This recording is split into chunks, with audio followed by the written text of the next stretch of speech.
Les États-Unis ont publié le plan de paix en 14 points, ou protocole d'accord, qu'ils comptent enfin signer demain, ici en Suisse.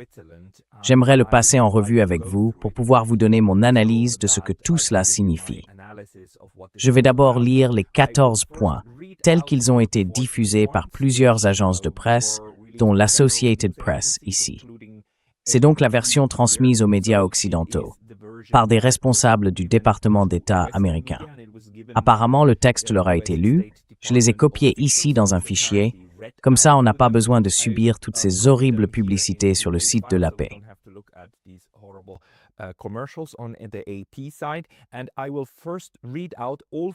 Je vais d'abord lire les 14 points tels qu'ils sont, puis on passera à l'analyse. Si vous préférez aller directement à l'analyse, vous pouvez utiliser les repères temporels indiqués plus bas. Mais concentrons-nous d'abord sur le texte, pour bien comprendre ce que les États-Unis vont signer officiellement demain, du moins d'après ce que nous savons à ce stade. Avant de commencer, je précise aussi que les Iraniens ont déjà publié quelque chose à propos de ces 14 points, mais ils vont utiliser cette version-ci, celle que les États-Unis présentent maintenant comme étant celle qu'ils souhaitent signer. Alors commençons. Je vais les lire un par un.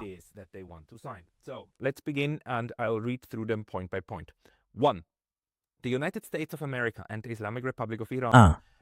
Les États-Unis d'Amérique et la République islamique d'Iran, ainsi que leurs alliés dans la guerre actuelle, déclarent, par la signature de ce protocole d'accord, la cessation immédiate et permanente des opérations militaires sur tous les fronts, y compris au Liban. Ils s'engagent dès à présent à ne pas initier de guerre ni d'opérations militaires l'un contre l'autre, et à s'abstenir de toute menace ou usage de la force entre eux, tout en garantissant l'intégrité territoriale et la souveraineté du Liban. L'accord final confirmera la fin permanente de la guerre sur tous les fronts, y compris au Liban, ainsi que les autres dispositions de ce paragraphe. 2. Les États-Unis d'Amérique et la République islamique d'Iran s'engagent à respecter mutuellement leur souveraineté et leur intégrité territoriale, et à s'abstenir de toute ingérence dans les affaires intérieures de l'autre. 3. Troisièmement, les États-Unis d'Amérique et la République islamique d'Iran s'engagent à négocier et à conclure l'accord final dans un délai maximum de 60 jours, prolongeable d'un commun accord. 4. Dès la signature de ce protocole d'accord, les États-Unis d'Amérique commenceront à lever leur blocus naval, ainsi que toute perturbation ou tout obstacle visant la République islamique d'Iran, et mettront fin complètement au blocus naval dans un délai de 30 jours. Pendant cette période, le trafic maritime sera rétabli progressivement, en proportion du niveau de trafic d'avant-guerre restauré par la République islamique d'Iran. Les États-Unis d'Amérique s'engagent également à retirer leurs forces des abords de la République islamique d'Iran dans les 30 jours suivant la conclusion de l'accord final.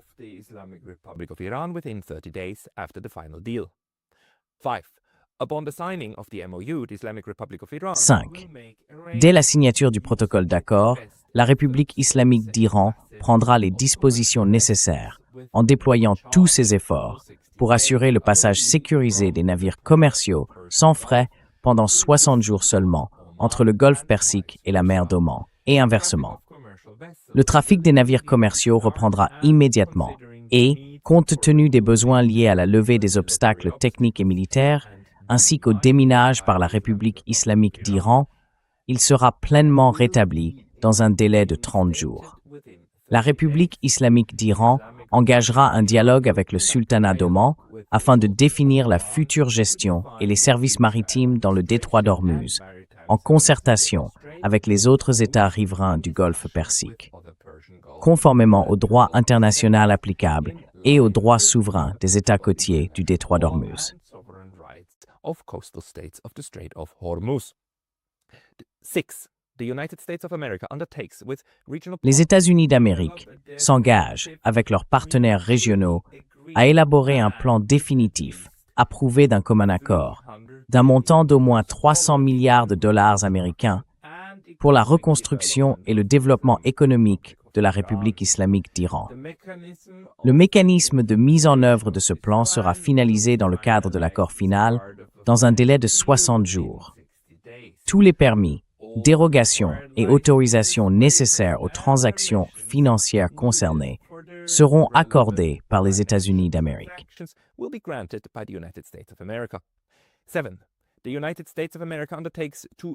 Les États-Unis d'Amérique s'engagent à lever toutes les formes de sanctions contre la République islamique d'Iran, y compris les résolutions du Conseil de sécurité des Nations unies, celles du Conseil des gouverneurs de l'AIEA, ainsi que toutes les sanctions américaines unilatérales, qu'elles soient primaires ou secondaires, selon un calendrier convenu dans le cadre de l'accord final. La République islamique d'Iran et les États-Unis d'Amérique reconnaissent l'importance cruciale de la question de la levée des sanctions mentionnées ci-dessus et expriment leur volonté de traiter immédiatement ces points dans les négociations afin de parvenir à un accord mutuel à leur sujet. La République islamique d'Iran réaffirme qu'elle ne cherchera pas à acquérir ni à développer d'armes nucléaires.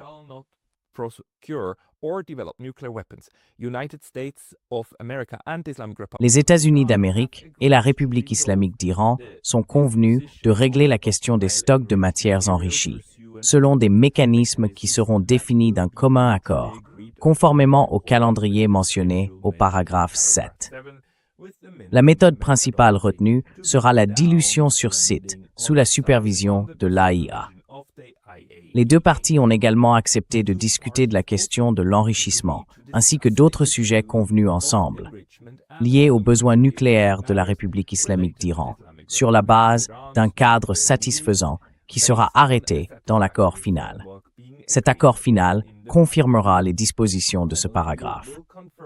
Les États-Unis d'Amérique et la République islamique d'Iran ont reconnu l'importance cruciale des questions nucléaires mentionnées et ont exprimé leur volonté de les aborder immédiatement dans les négociations, afin de parvenir à un accord mutuel à leur sujet.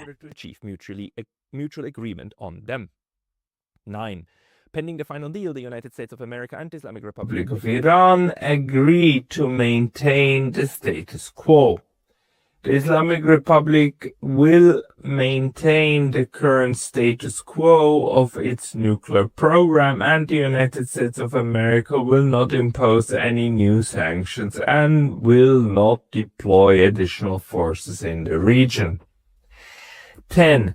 The United States of America undertake that immediately upon the... Et jusqu'à la levée des sanctions, le département du Trésor américain délivre des dérogations pour l'exportation de pétrole brut iranien, de produits pétroliers et de leurs dérivés, ainsi que pour tous les services associés, y compris les transactions bancaires, l'assurance, le transport, et ainsi de suite. 11.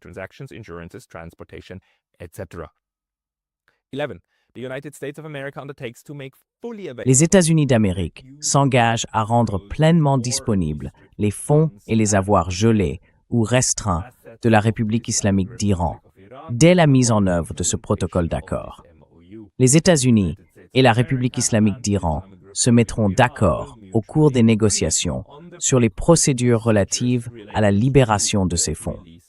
Ces fonds, qu'ils restent sur le compte d'origine ou qu'ils soient transférés, devront être entièrement utilisables pour tout paiement au bénéficiaire final désigné par la Banque centrale de la République islamique d'Iran. Les États-Unis d'Amérique s'engagent à délivrer toutes les licences et autorisations nécessaires à cet effet.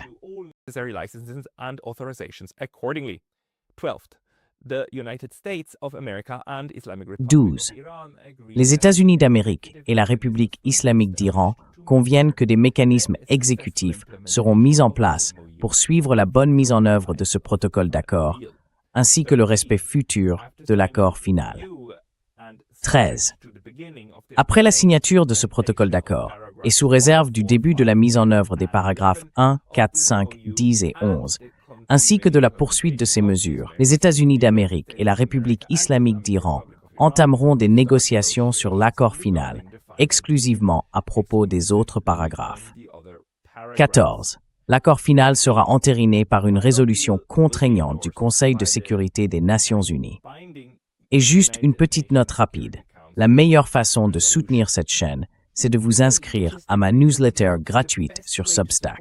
This channel is by signing up for my free Substack. You can also help with a paid subscription there, or Vous pouvez aussi nous soutenir avec un abonnement payant ou en achetant quelques-uns de nos nouveaux produits sur neutralitystudies.com. Les liens sont juste en dessous. On se retrouve là-bas. Bon, voilà. Voici les 14 points. Et si vous trouvez qu'il ressemble à une victoire totale et absolue pour l'Iran, c'est parce que c'en est une. C'est en gros un document de reddition des États-Unis. Même si je dois préciser, comme je l'ai déjà dit dans d'autres podcasts, que les États-Unis n'ont pas perdu cette guerre. Ils ne l'ont simplement pas gagnée, mais elle a bel et bien été remportée par l'Iran. Et ce texte, c'est en quelque sorte la reconnaissance par les États-Unis que cette guerre était une erreur et qu'ils doivent en assumer la responsabilité.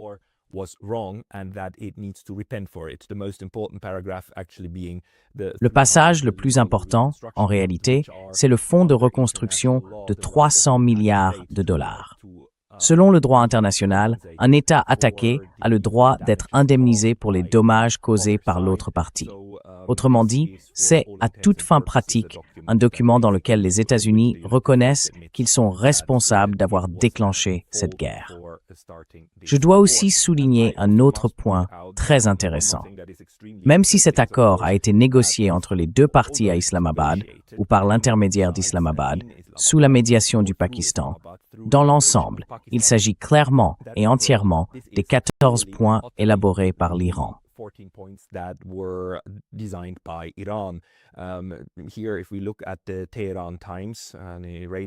Ici, si on regarde le Tehran Times, un média iranien, on voit qu'ils ont commencé à parler d'un plan en 14 points dès le 3 mai.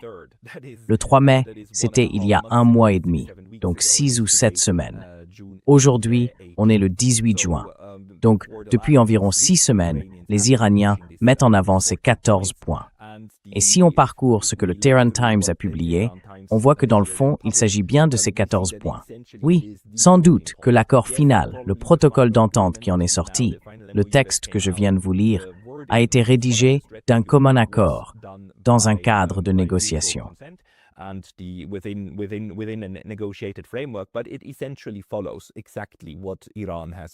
Mais en fait, ça suit exactement ce que l'Iran fait depuis le début.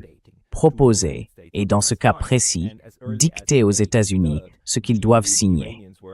Dès le 3 mai, les Iraniens affirmaient très fermement que c'était ces 14 points ou rien. Il y a d'ailleurs un passage très révélateur dans un article du Tehran Times du 3 mai qui dit que le corps des gardiens de la révolution islamique, le CGRI, a lancé un ultimatum direct à Trump en le prévenant, je cite, que Trump devait choisir entre une opération militaire impossible ou un mauvais accord avec l'Iran. Et 6 semaines plus tard, les États-Unis ont choisi, de leur point de vue, le mauvais accord.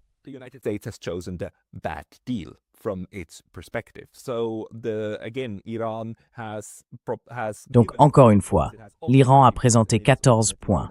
Il a proposé 14 points. Et au final, c'est les États-Unis qui se retrouvent obligés d'accepter ces 14 points, avec sans doute de légères modifications dans la formulation de certains passages que je viens de lire.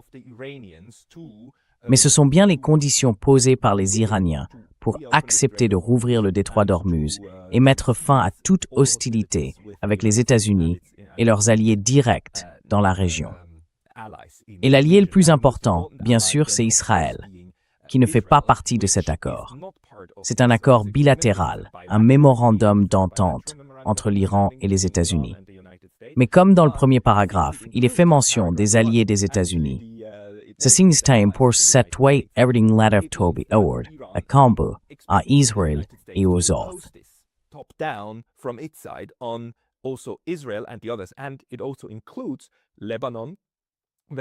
Et cela inclut aussi le Liban, ce qui est très important pour qu'Israël ne puisse pas continuer sa campagne de destruction au Liban.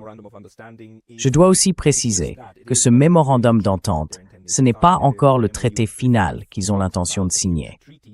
Le MOU parle clairement d'un futur traité qui sera signé puis ratifié par le Conseil de sécurité des Nations Unies.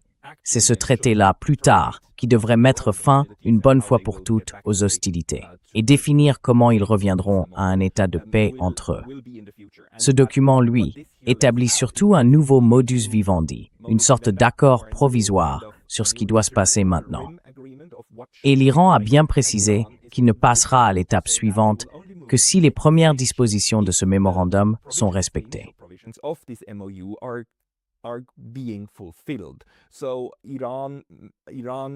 Donc l'Iran montre ici qu'il n'est pas du tout naïf, qu'il ne se jette pas dans les bras des Américains en disant « En gros, on vous fait confiance.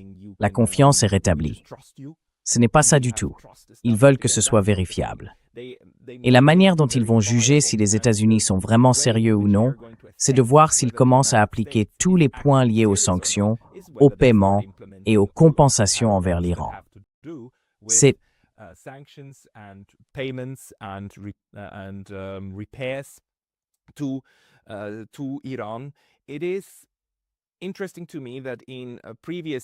ce que je trouve intéressant, c'est que dans les discussions précédentes, les Iraniens disaient vouloir la libération de 24 milliards de dollars américains, immédiatement ou en cours de libération, dont 12 milliards dès la signature. Et cette clause semble avoir disparu de l'accord final. En revanche, les 300 milliards de réparations, eux, sont toujours là. Ce qui reste aussi, c'est le rôle des États-Unis, qui devront, par décision exécutive, commencer à lever certaines restrictions imposées à l'Iran pour lui permettre d'utiliser réellement les systèmes bancaires internationaux. Et c'est assez malin, parce que ce document décrit précisément tout ce que la Maison-Blanche, c'est-à-dire le pouvoir exécutif américain, peut faire de son côté.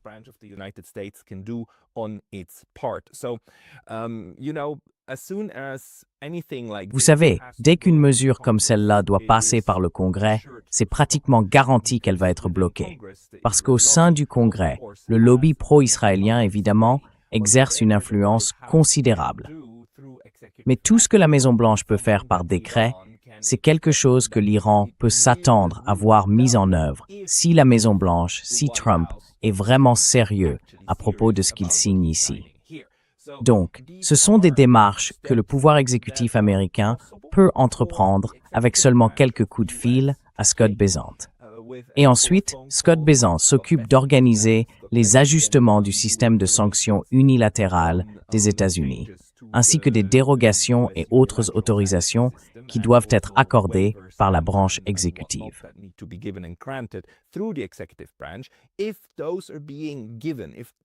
Si tout ça est en train d'être mis en place, si l'Iran peut accéder à des fonds, pas seulement ceux qui étaient bloqués, mais aussi recommencer à interagir sur les marchés pétroliers mondiaux avec le système bancaire occidental, si ça devient possible, alors l'Iran aura un signal très clair que les États-Unis sont vraiment sérieux à ce sujet. Et à ce moment-là, ils avanceront, y compris sur la question de l'enrichissement nucléaire. Et l'engagement le plus important que l'Iran a pris ici, et dont Donald Trump va parler encore et encore pendant les prochains mois, c'est qu'il s'engage à ne pas développer d'armes nucléaires. Et bien sûr, c'est exactement ce dont on parle depuis des mois. L'Iran a toujours affirmé qu'il ne voulait pas d'armes nucléaires.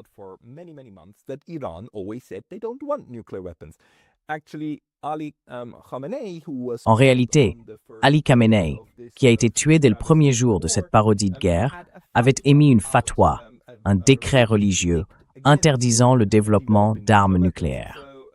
Et puis, dans le cadre du JCPOA, l'accord précédent qui a été saboté par M. Trump en 2017-2018, il était parfaitement clair que l'Iran ne développerait pas d'armes nucléaires. Ils ne veulent pas d'armes nucléaires. Donc, ce n'est pas une concession faite aux États-Unis. C'est simplement la réaffirmation d'une évidence dont on parle depuis des années. Et maintenant, c'est inscrit dans le protocole d'accord. La vraie question, c'est de savoir ce qu'il adviendra de l'uranium hautement enrichi, celui qui a été porté à 60%, donc presque au niveau militaire.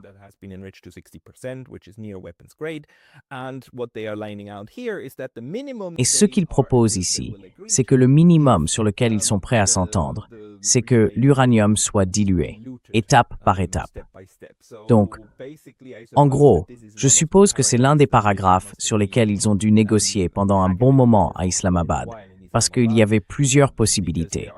Différents cadres étaient envisageables. Et pour l'instant, rien n'est vraiment décidé, n'est-ce pas? Les Iraniens, en substance, se sont engagés, au minimum, à diluer leur stock sous supervision internationale. Mais d'autres options pourraient encore être négociées à la fin. Par exemple, on pourrait imaginer que le stock soit transféré vers un pays ami, comme la Russie ou la Chine. A friendly nation like Russia or China. Russia actually already signaled that it would be willing to. La Russie a déjà laissé entendre qu'elle serait prête à accepter quelque chose de ce genre, voire à renoncer complètement à son stock par d'autres mécanismes comme leur destruction. Mais évidemment, c'est quelque chose que l'Iran ne voudrait pas faire entièrement, parce qu'il faut quand même une partie de cet uranium pour d'autres usages, notamment pour produire de l'énergie dans les centrales nucléaires, et surtout pour des applications médicales, n'est-ce pas?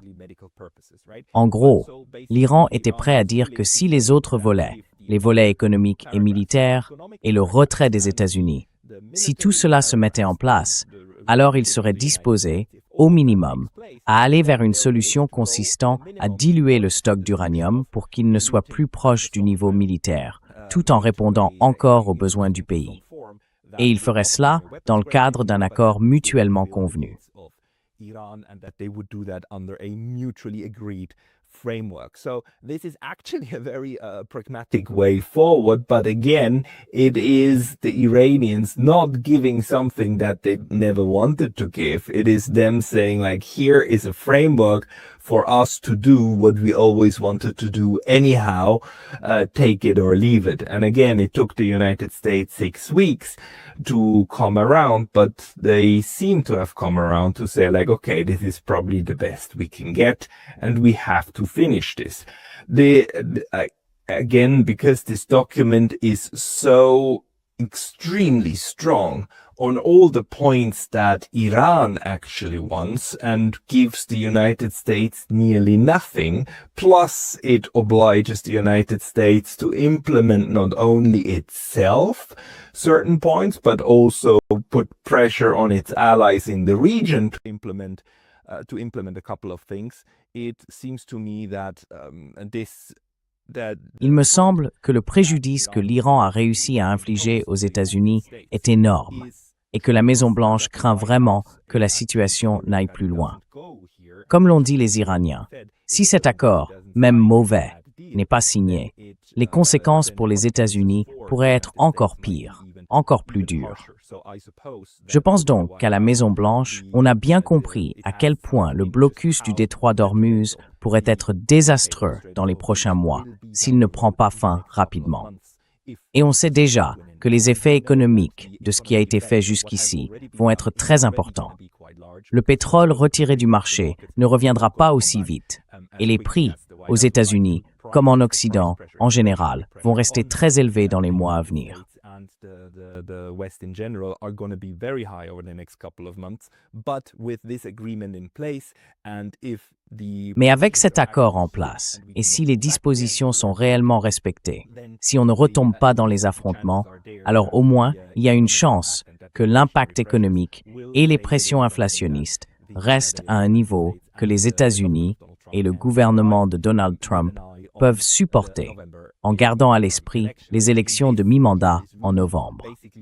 Je veux dire, cet accord, c'est en gros la seule chance qu'a Donald Trump de réparer, d'une manière ou d'une autre, une partie des dégâts causés à l'économie américaine, et peut-être d'éviter que les républicains ne perdent complètement le contrôle du Congrès. C'est sans doute l'une des principales raisons pour lesquelles la Maison-Blanche a voulu suivre cette voie. Et je dois dire qu'il ne faut surtout pas être trop optimiste ni naïf à propos de tout ça.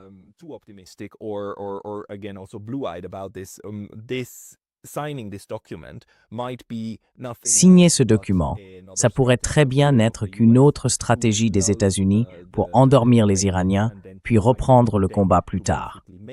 En gros, passer le cap des élections de mi-mandat en novembre et ensuite relancer les hostilités. C'est tout à fait possible. On a déjà vu par le passé comment les États-Unis ont utilisé des processus diplomatiques simplement pour préparer de nouvelles actions militaires. C'est ce qui s'est passé au début de la guerre des 40 jours. Et c'est aussi ce qui s'est produit la dernière fois, l'an dernier, quand Israël et les États-Unis ont attaqué l'Iran. Donc, ne nous faisons pas d'illusions. Cela pourrait très bien faire partie d'une stratégie visant à frapper à nouveau plus tard. La guerre avec l'Iran, en gros, si cet accord est respecté plus ou moins, on peut dire qu'on a terminé la deuxième manche. Il y en aura probablement une troisième. Encore une fois, les États-Unis, eux, ne sont pas vaincus.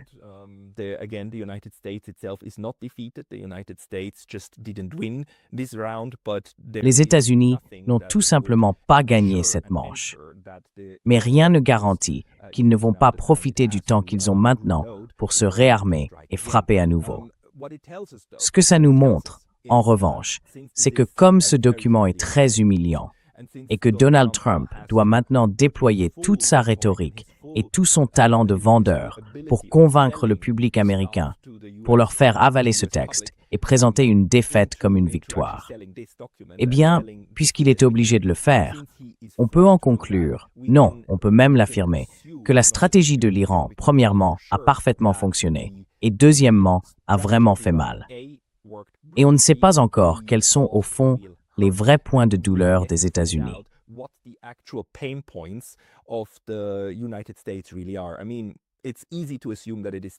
Je veux dire, c'est facile de penser que tout tourne autour de l'économie. Mais il pourrait y avoir d'autres points de tension, y compris, et je ne mettrai surtout pas celui-là de côté, peut-être des ultimatums venant aussi des États du Golfe qui ont été très durement touchés. Peut-être pas tellement les Émirats arabes unis, mais le Qatar, Bahreïn, le Koweït.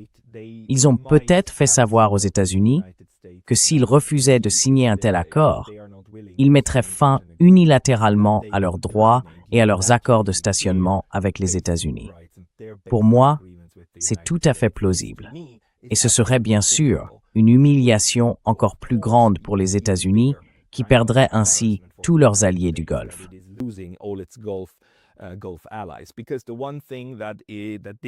Parce que la seule chose que ce protocole d'accord ne fait pas, c'est préciser que les États-Unis doivent retirer toutes leurs troupes et tout leur personnel de la région. Il parle d'un retrait des troupes, il parle du retrait de l'armée américaine, mais il ne le définit pas clairement.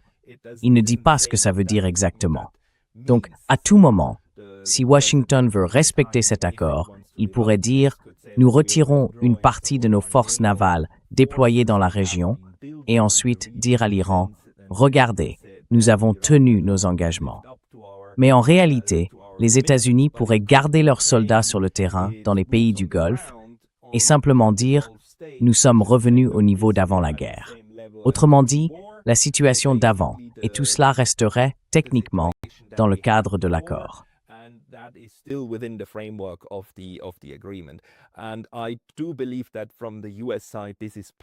Et je pense que du côté américain, la stratégie sera probablement celle-ci. Dire, bon, d'accord, nous retirons nos forces navales, nous levons la pression sur l'économie iranienne, et peut-être même que nous cédons sur certains points là où les États-Unis sont contraints de permettre à l'Iran de commercer à nouveau et d'avoir accès en somme au système financier mondial. Mais les États-Unis chercheront quand même à maintenir des troupes dans la région du Golfe au sens large. Et ça, ce serait peut-être une meilleure option pour Washington, surtout pour l'état-major et les hauts gradés, qui pourraient dire « il faut qu'on garde cette présence », plutôt que de risquer que les États du Golfe eux-mêmes finissent par nous expulser par une décision unilatérale. Parce que, dans ce cas, l'effet pour les États-Unis serait le même que celui d'un mémorandum, mais d'une manière encore plus humiliante et spectaculaire, mettant fin à toute influence américaine dans la région du Golfe, en dehors du territoire israélien, en dehors d'Israël, surtout si l'Arabie saoudite s'y mettait, n'est-ce pas? outside of Israel, especially if Saudi Arabia did that, right? I forgot to mention Saudi Arabia. If Saudi Arabia actually J'ai oublié de mentionner l'Arabie saoudite.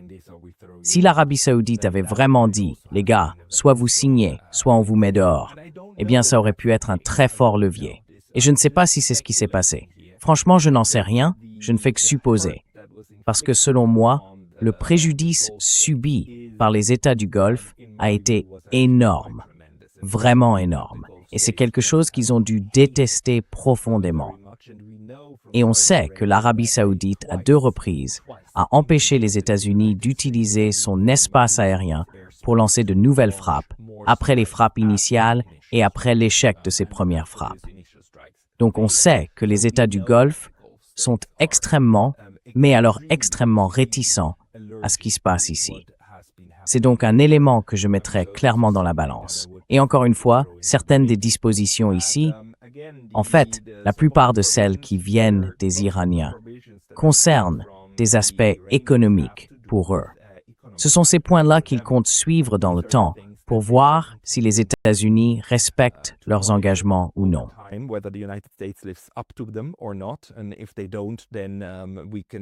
Et si ce n'est pas le cas, on peut être assez sûr que l'Iran menacera de reprendre ses activités militaires ou refusera tout simplement l'étape suivante. Parce qu'il faut avancer dans cette fenêtre de 60 jours vers un accord. Et on sait que les Iraniens veulent aussi cet accord, n'est-ce pas? Parce que ce protocole d'accord, ici, c'est une affaire purement bilatérale. Et au fond, c'est quelque chose de non seulement faible, mais aussi instable. Et on voit bien que les Iraniens ont agi de façon très très habile. C'est vraiment malin. Ils ne réclament pas seulement un traité de paix final avec les États-Unis. Ils exigent que le document final, quel qu'il soit ratifié par le Conseil de sécurité. Pourquoi est-ce malin? C'est malin parce que ça veut dire que ça n'a pas besoin de passer par le Congrès américain.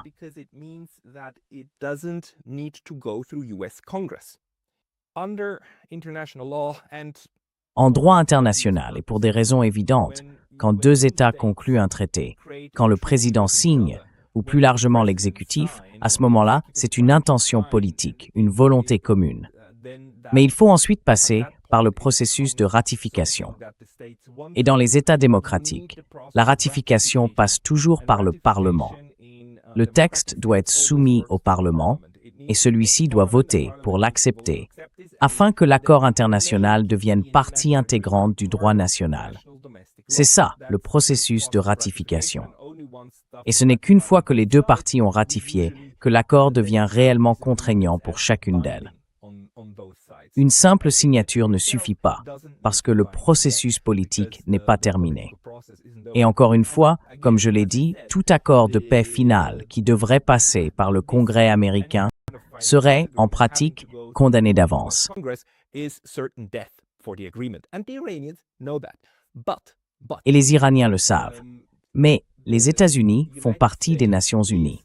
Ils sont signataires de la charte, et cette charte a été ratifiée. Et dans cette charte, il est clairement reconnu que les résolutions du Conseil de sécurité sont contraignantes. Le Conseil de sécurité est le seul organe de l'ONU qui peut adopter des résolutions ayant force obligatoire. L'Assemblée générale, elle, ne peut pas le faire. Mais le Conseil de sécurité, oui. Donc, avec le projet de faire passer l'accord final par le Conseil de sécurité, ce que cela fait, c'est que ça le rend contraignant en droit américain. Les États-Unis acceptent la Charte des Nations Unies. Et la Charte des Nations Unies stipule que les résolutions du Conseil de sécurité sont obligatoires. Par conséquent, toute décision du Conseil de sécurité devient alors du droit interne américain. C'est une manière efficace de ratifier l'accord final sans passer par le Congrès.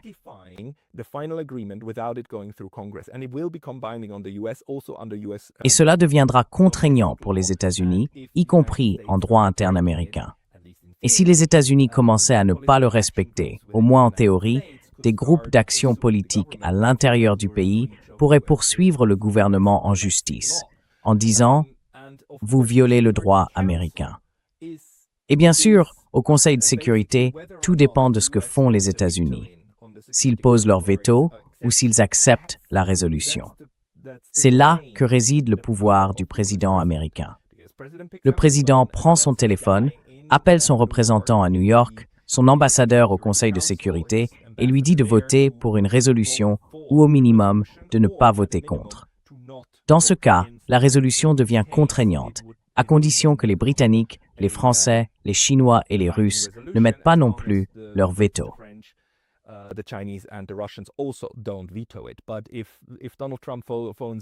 Mais si Donald Trump appelle Macron et Starmer, ou quel que soit le Premier ministre britannique à ce moment-là, et leur dit « Ne mettez pas votre veto à ce truc », alors on peut être sûr qu'il n'y aura pas de veto et que les Chinois et les Russes voteront même pour. Donc on envisage plusieurs façons dont cette proposition pourrait passer par le Conseil de sécurité et ainsi devenir contraignante pour tout le monde, y compris les États-Unis. C'est donc une manière très intelligente d'avancer politiquement vers un traité contraignant. Encore une fois, ce n'est pas encore fait, c'est le plan. Mais ce plan est vraiment très bien pensé dans sa mise en œuvre.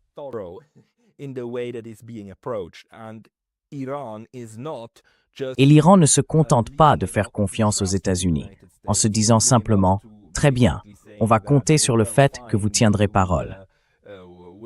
L'Iran a mis en place ses propres mécanismes de contrôle, et il a choisi une stratégie qui ne passe pas par le Congrès. Autrement dit, il contourne le lobby israélien.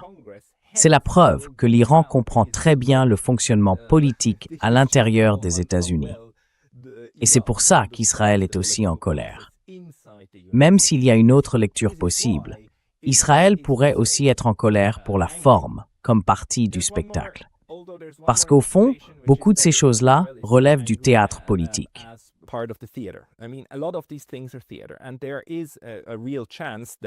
Et il y a une vraie possibilité que les États-Unis, en réalité, fassent simplement semblant d'accepter tout ça. Que ce soit encore une fois le jeu du bon et du mauvais flic. Les États-Unis joueraient le rôle du bon flic en montrant leur volonté d'aller dans le sens de l'Iran, de compenser, de faire des gestes, d'arrêter les bombardements, et qu'en face, Israël serait le mauvais flic, celui qui refuserait d'appliquer l'accord, en disant que, puisqu'il n'en fait pas partie, il ne peut pas être lié par celui-ci. Et ensuite, les États-Unis continueraient à jouer ce double jeu, en disant d'un côté « Ah, vous savez, on veut vraiment coopérer avec vous, on a signé le mémorandum d'entente, on veut vraiment le faire », mais en ajoutant aussitôt « Ah, vous savez, Israël, on ne peut tout simplement pas ».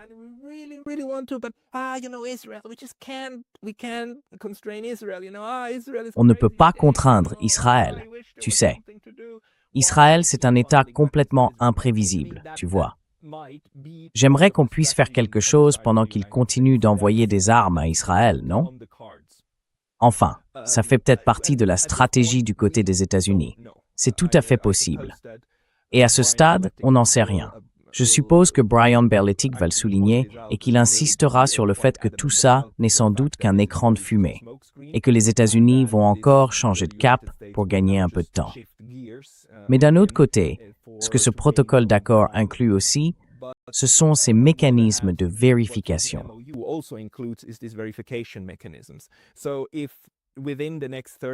Donc, si dans les 30 prochains jours environ, rien n'est fait par les États-Unis pour donner à l'Iran un accès aux marchés financiers internationaux et pour lui permettre réellement d'utiliser ses moyens de paiement et tout ce qui va avec, alors l'Iran saura tout ce qu'il a besoin de savoir sur la sincérité des États-Unis. Ce qui est intelligent dans cette approche, c'est qu'elle intègre une sorte de référence, une mesure, pour évaluer si les États-Unis respectent leurs engagements, ce qu'ils peuvent faire par eux-mêmes et ce qu'ils ne peuvent pas faire. Bien sûr, il est possible que les États-Unis ne soient pas en mesure de vraiment contraindre Israël, parce qu'Israël conserve certaines capacités qu'il peut exercer de manière unilatérale.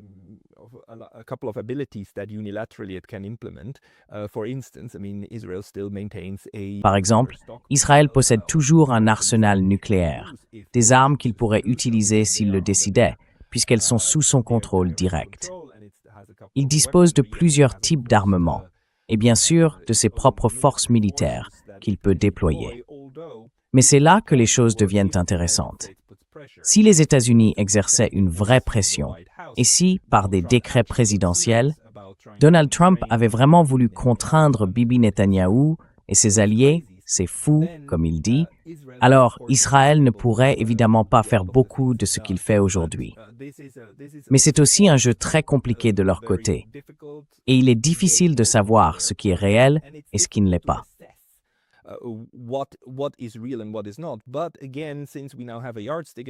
Mais encore une fois, maintenant qu'on a un point de référence et que les Iraniens ont cette capacité de mesurer les choses, ils vont chercher à évaluer si tout cela avance vraiment.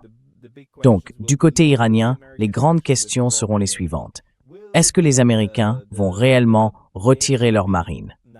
Est-ce que la navigation sera désormais libre, sans entrave? Est-ce que les États-Unis vont effectivement commencer à publier quelques décrets pour permettre au système bancaire iranien de reprendre les compensations et les échanges? Si cela se produit, ce sera le signe d'une réelle volonté des États-Unis d'aller de l'avant. Si ce n'est pas le cas, eh bien, on reviendra au point de départ, et les Iraniens continueront probablement à imposer des blocus dans le détroit d'Ormuz.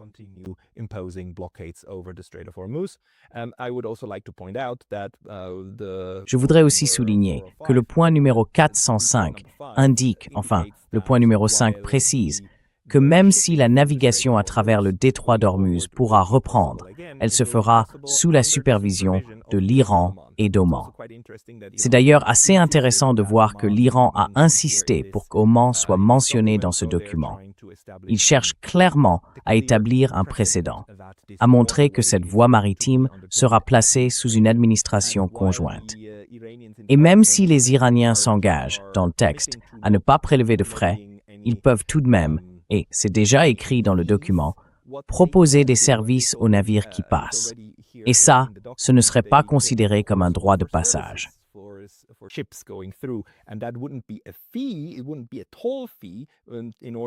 ne serait pas un péage pour avoir le droit de passer. Ce serait un paiement nécessaire pour que l'Iran puisse fournir certains services. Des services, disons par exemple, de protection de l'environnement. D'accord. Pour garder l'environnement du détroit d'Ormuz propre et préservé, et tout ce qui va avec. Et il dirait simplement, eh bien, soit vous payez, soit nous ne serons peut-être pas disposés à rendre ces services. Et comme ces services sont nécessaires pour traverser, eh bien, vous ne pouvez pas vraiment passer sans eux. En fait, c'est là qu'est le problème. Le principe selon lequel ils sont responsables et qu'ils ont le droit, sinon d'imposer un péage, du moins de demander une compensation aux navires qui traversent. Et tout cela serait administré conjointement avec Oman.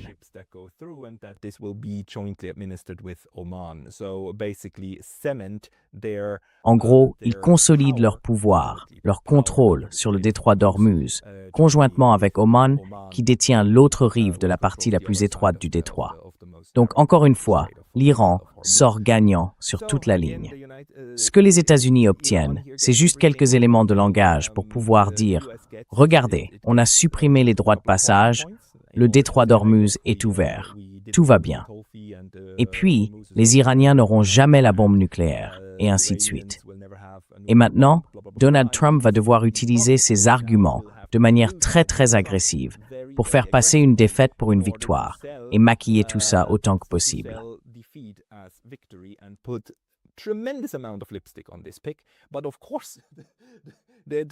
Mais bien sûr, toute cette affaire est tellement grave et ce document est vraiment dévastateur, surtout quand on le compare aux objectifs de guerre initiaux des États-Unis. À l'époque, Donald Trump s'était tenu là en disant « destruction totale de la République islamique d'Iran, changement de régime, et ils mourront tous, ils se rendront ou ils mourront, ou bien ils seront tous tués, et ce sera un nouvel Iran. » Eh bien, nous y voilà. Et la République islamique d'Iran a bien veillé à ce que son nom, la République islamique d'Iran, soit mentionné à chaque fois dans chaque article pour faire passer un message très clair. Non, l'Amérique, nous sommes là pour rester. C'est à toi de composer avec nous. C'est nous qui te disons ce qui va se passer. Et soit tu l'acceptes, soit nous te ferons encore plus de mal à toi et à tes alliés dans la région.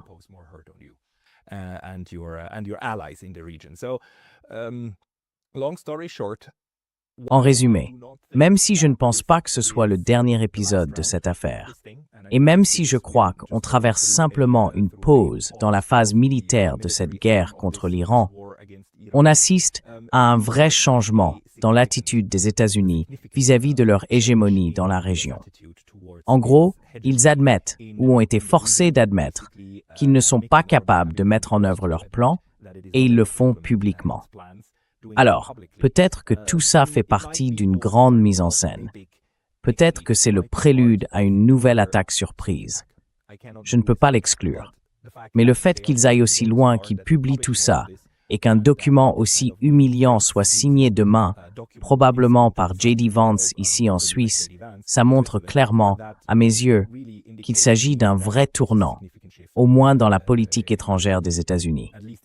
Et si c'est un piège, alors ce sera un piège sacrément sophistiqué.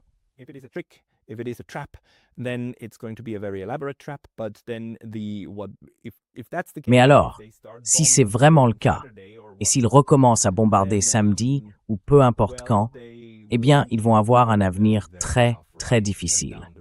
Et en réalité, ça donnerait à l'Iran encore plus de raisons de faire comprendre à la Chine et à la Russie qu'il n'y a plus moyen d'éviter d'imposer une pression économique maximale sur les États-Unis. Parce que bien sûr, du côté iranien, l'un des problèmes, c'est que ses alliés, la Russie et la Chine, n'aiment pas non plus les perturbations dans le détroit d'Ormuz.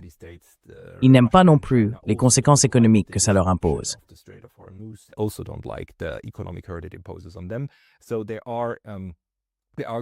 Il y a donc de bonnes raisons pour l'Iran de vouloir mettre un terme à tout ça. Et si les États-Unis utilisent encore une fois ce document comme un piège pour prendre l'Iran au dépourvu, d'une manière ou d'une autre, eh bien, ça ne ferait que confirmer une chose. Les États-Unis sont totalement, absolument incapables de conclure le moindre accord.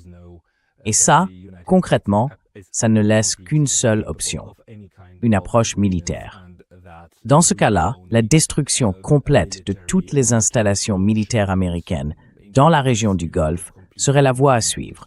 Et c'est probablement la direction que prendrait l'Iran.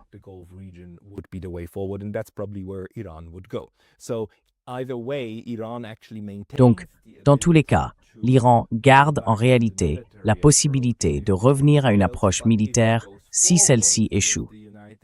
Mais si le processus avance, et si les États-Unis sont vraiment sérieux, et si Donald Trump commence réellement à mettre en œuvre, par des décisions exécutives, ce qu'il signe ici, alors l'Iran a aussi de bonnes raisons, de son côté, de continuer et de se rapprocher d'un accord final. Un accord qui devra ensuite passer par le Conseil de sécurité et qui commencerait à engager aussi les États-Unis, y compris dans leur propre droit interne. Voilà, c'est tout pour moi. Merci beaucoup de votre attention.